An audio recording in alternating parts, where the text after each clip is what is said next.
Who are these people? So this one is a crazy fucking story.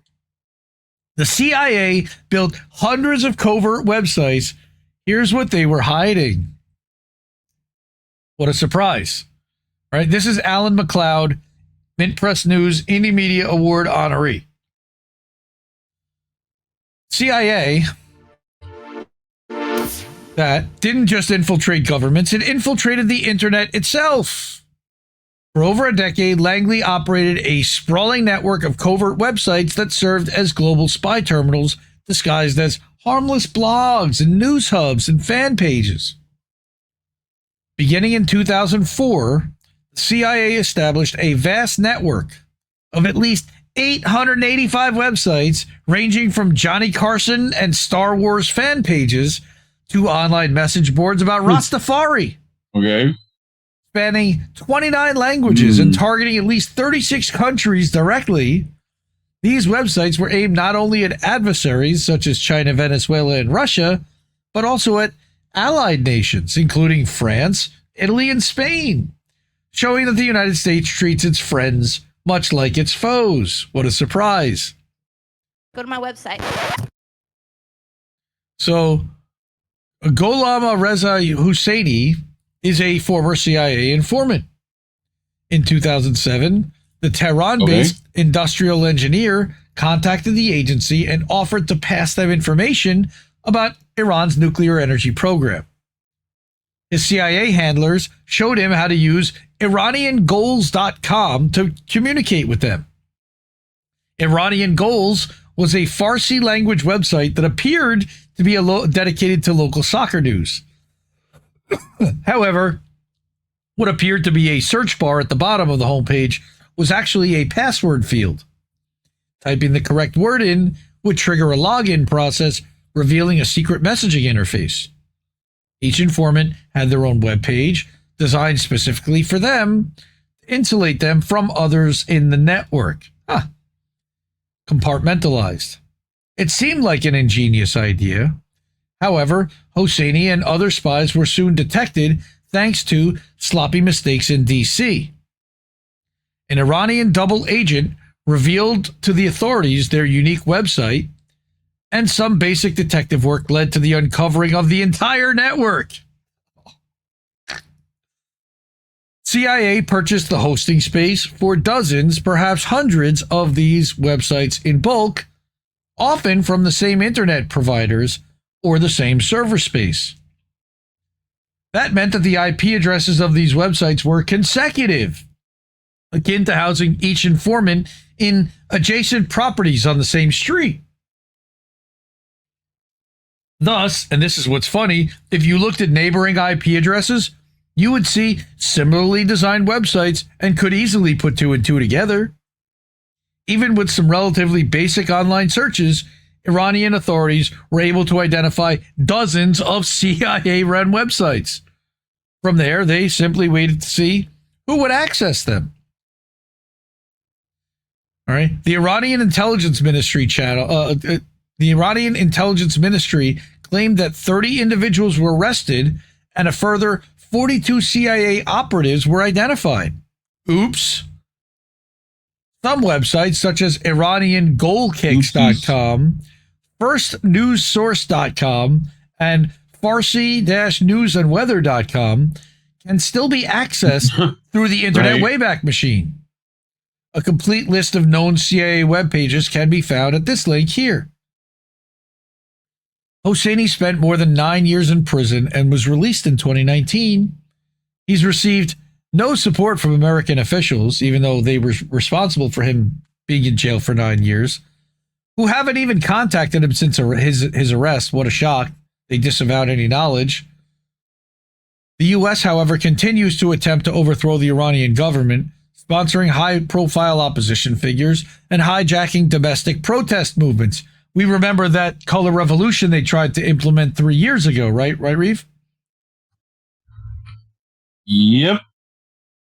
I think they covered. You guys covered that. That lady running it. Yep. In June, push through it. Right?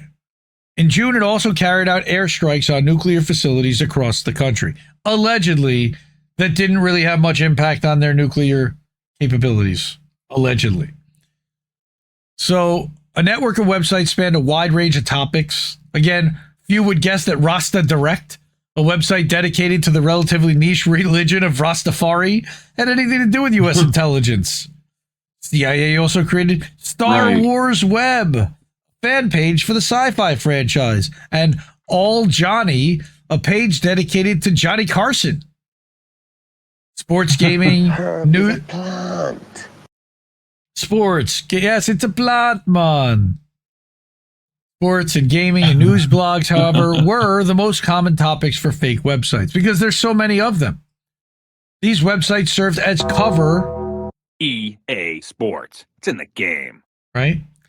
These websites served as cover for informants, offering some level of plausible deniability if casually examined. But upon close inspection, few of these pages provided any unique content and simply rehosted news and blogs from elsewhere, linking to already available resources. There's nothing wrong with aggregate websites, but when they're run by the CIA in order to hide... Not that there's anything wrong with that. I run one called Indie News Now, but that's not what we're doing there, and I don't have a secret login for the CIA to be able to communicate with anybody. Did you ever work for the CIA? Informants in enemy nations, such as Venezuela, used sites like Noticias Caracas or El Correo de Noticias to communicate with Langley, while Russian moles... Nice little fucking... You put the Castilian on there. You've been listening to Antonio Banderas. A little bit. You put that... My online game source was used. My online game source, and again, today's news and weather-ru.com were used by Russia and similar other platforms. Nice. However, allegedly, a vast network of informants in allied countries, again, such as France and Spain and Italy, was also uncovered. The Bunga Bunga guy, how do you think Rachel Maddow found out about that? Was also uncovered using financial news, mountaineering, and running websites, because we needed a running website to pass on vital information to the CIA. Yeah, dude. Put tape on your nipples, or else the fucking... That'll burn. The shirts will burn. They're gonna find you, dude. It's like that's the Phil Dunphy advice. CIA right there. polos chafe, dude. You know, Modern Family is definitely CIA aligned in some way. All right. However, a vast network of informants in allied countries, like we said, such as France, Spain, and Italy, was also uncovered. Germany was also another country Washington actively targeted. No. In 2013, it was revealed that U.S. had been bugging the cell phone of Chancellor Angela Merkel for over a decade, sparking a major diplomatic rift. And I would say thanks, Obama, but that went way back before Obama. That was under W.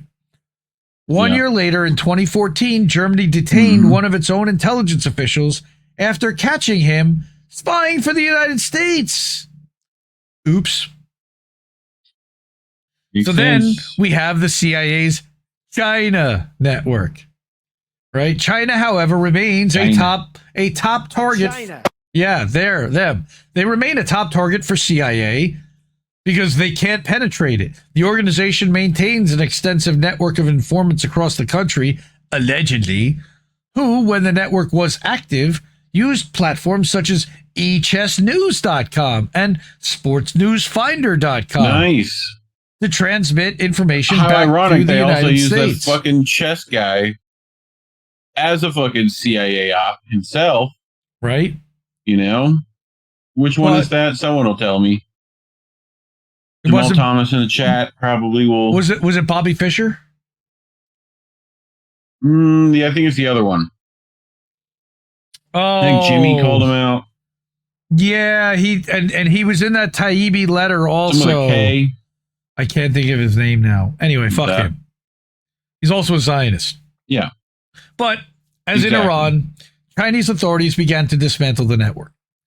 Starting in late 2010, so again, this has been gone for a while, the spying network was systematically dismantled by officials likely using similar tactics to those of the Iranians. I'll bet the Iranians told the Chinese. Unlike Iran, however, China simply... Cookie said.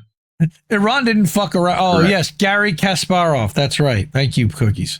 Good to see you, man. You fucking mook. You fucking chess nerd. Yeah, but they got him out, and he's now, like, flipped, and he's, neoliberal and on the side of rah-rah America. Sure. All right. Sure. But unlike Iran, however, China simply executed the operatives. They didn't fuck around, find out. It's believed that the CIA lost around 30 informants in the purge. This affair is considered one of the worst intelligence failures in the agency's nearly 80-year history. And I believe it was also covered in Vault 7. That's going to be a pretty high bar, because there's been a lot of failures over there. Yeah, but 30 agents lost in a country like that is real bad. Since then, the U.S. spy network in China has been severely diminished. That's being kind, Alan. Yeah. Earlier this year, the CIA changed tack, publicly releasing 2 videos encouraging disaffected Communist Party officials to spy for them in exchange for money and the prospect of a new life in America. We played those videos on AM Wake Up. They're hilarious. As I rise within the party, I watch those above me being discarded like worn-out shoes. But now I realize that my fate was just as precarious as theirs, says the narrator in one. Our leaders' failure to fulfill repeated promises of prosperity has become a well-known secret. It's time to build my own dream, he says in another. Meanwhile, China's eliminated like poverty and hunger, and they've built high-speed rail and done all the things that we can't seem to get done here. CIA instructs would-be traders to download the Tor browser and contact CIA via its website. While Tor is marketed in the West as a privacy tool, a previous Mint Press News investigation revealed that it was created with funding from the U.S. government by a company with ties to CIA. I believe that company is called Brave. Last year, Washington passed a $1.6 billion bill to finance anti-China propaganda worldwide. $1.6 billion. Fuck healthcare. $1 billion for propaganda against China. This isn't the only time the U.S. national security state has created fake web platforms in order to stoke regime change around the world.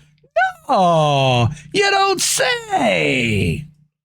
In 2010, USAID, a CIA front organization, again, let's repeat that, USAID is a CIA front organization, or at least was until Trump dismantled it and brought it in-house and made it more covert. They secretly created the Cuban social media app Zunzuneo. Often described as Cuba's Twitter, Zunzuneo rocketed into prominence. The app had been designed to offer a reliable and affordable service, undercutting the competition before gaining dominance and slowly disseminating anti-government messages to the island. Then at a given time, Zunzuneo would urge users to join protests coordinated by the U.S., color revolution anyone, in an effort to foment a color revolution on the island. Just pause for a second. Be my guest.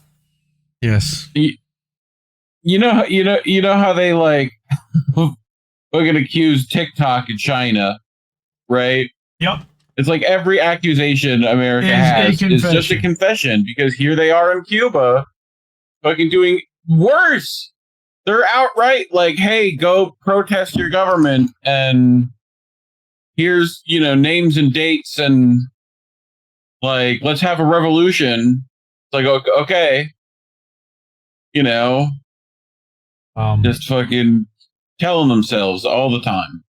Well, yes, but they also do foment that revolution and arm that revolution, because the people that run it will end up succumbing to whatever U.S. wants them to do in the end. And that's the whole reason for submitting the color revolution in the first place. Oh, God. No, this is not the part where Indy mentions they're weaponizing crypto, Monarch. That's going to be later. Hey, they might have crypto donations on Star Wars Beyond the Unknown. You know, they might have like a Darth Maul NFT. I don't know. Again, and getting back to Zun Zuneo, that was the Color Revolution app. Zun Zuneo. I love saying that. It's just a fun thing to say. Mm-hmm. In an effort to hide its ownership of the project, the U.S. government held a secret meeting with Twitter founder Jack Dorsey to encourage him to take over. Now, it's unclear to what extent, if at all, Dorsey contributed to the project, as he's declined to comment on the matter. In 2012, Zunzuneo was abruptly shut down. This is the Star Wars bulletin board site. All right, now, while the 885 fake websites were not established to influence public opinion, today, the U.S. government sponsors thousands of journalists worldwide for precisely this purpose. Earlier this year, the Trump administration's decision to pause funding to USAID inadvertently exposed a network of more than 6,200 reporters working at nearly 1,000 news outlets or journalism organizations who were all quietly paid to promote U.S. messaging in their countries. Also, belling crap. Oksana Romanyuk, director of the Ukrainian Institute for Mass Information, or for Mass Propaganda, warned that nearly 90% of her country... for misinformation. That's right. Nina Jankowicz would fit in perfectly over there. 90% of her country's media outlets relied on funding from USAID to survive. I wonder if they were going to... This Ukrainian getting billions, no Zelensky. I wonder if they were propagandizing on behalf of the U.S. and Zelensky. I just wonder.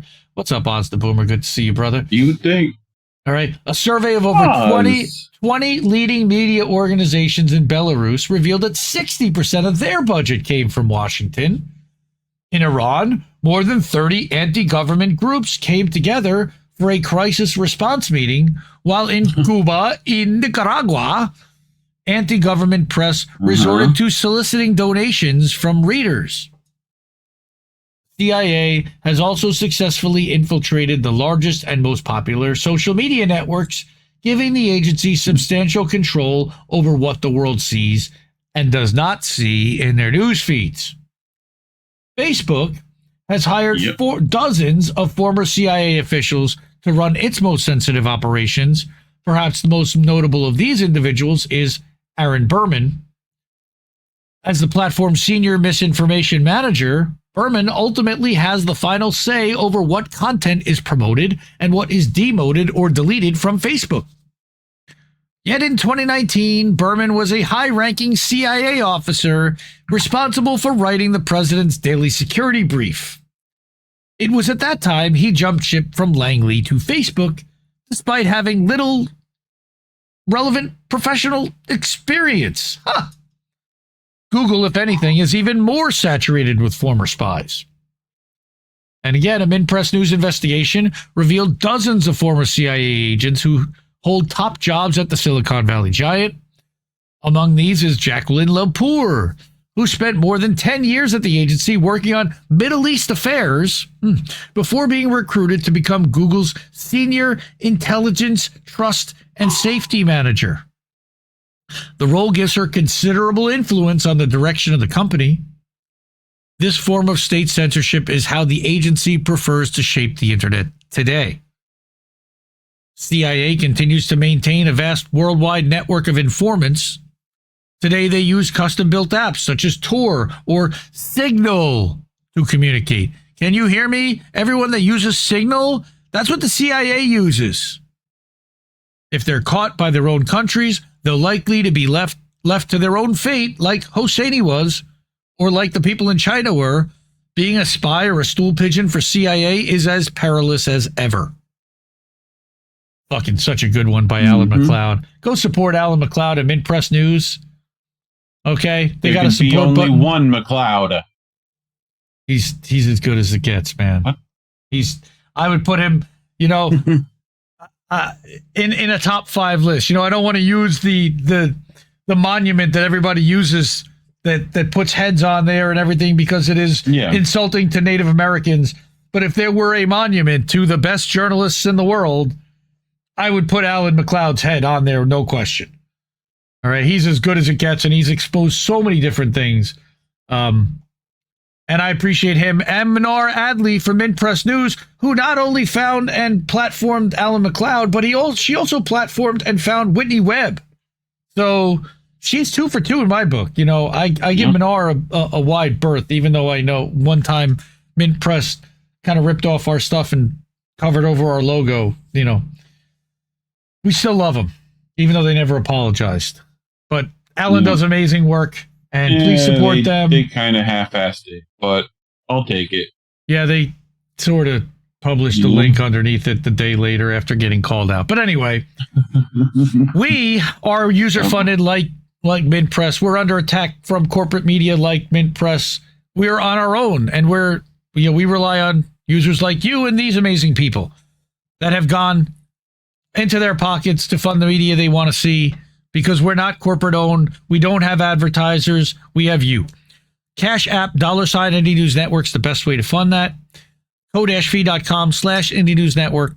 PayPal.me/Indie News Network. At IndieNewsNow.com is our news website, an aggregator, not a CIA-funded website, but a news aggregator nonetheless. All right, and then at our Substacks, INNnewsletter.com, and at IndieMediaToday.com, where you can subscribe on a monthly or an annual basis. Support independent media, because we need it more than ever. And I'll see you soon, folks. Love you. Bye. Bye, Felicia. Mwah. Ciao, baby. No! We just fucking lost the stream! I guess this isn't such an awful place. Is that what you want?